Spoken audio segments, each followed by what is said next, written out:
We all communicate every day through conversations, advertisements, even just glances across the room. You don't need to speak to communicate. You can communicate through text and other means as well. Communication starts with an idea, something to share, information or a feeling we want to express. Our ideas are influenced by our past experiences, what we know, where we are from, and how we feel. These are unique perceptions or how we view the world. Before we share any ideas, we must encode them. Think of football. When the quarterback wants to communicate to their team what play they are going to run, they will encode the message so the opposing team will not know what the play is going to be. Once the idea is encoded, the message will be sent to a receiver. The receiver of the message must interpret the message by filtering the new information through their past experiences, culture, attitudes, and knowledge. This is called decoding the message. The receiver then must convey a message back in order to let the sender know that they understood the message. This feedback ensures the message was interpreted correctly by the receiver. This cycle will repeat itself for as long as the conversation continues.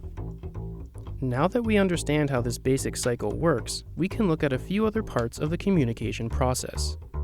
Channels. Messages that are sent between senders and receivers are sent through channels. They determine how the message will be sent. For instance, if I wanted to tell someone hello, I could wave, say hello, or text hi to someone on my cell phone. The message is the same, but the way it is sent varies.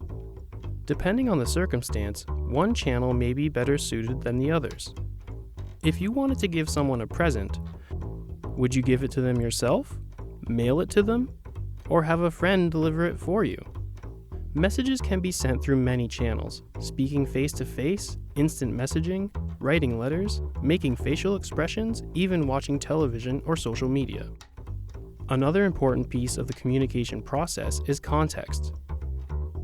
The context of communication includes the emotions of the communicators, the reason for the communication taking place, and where the communication takes place. This is how the communication process works. However, sometimes the process can be interrupted. Something that interrupts or blocks the process is known as a communication barrier. Bad phone connection, unknown languages, attitude, the temperature, and a broken hearing aid are all examples of communication barriers.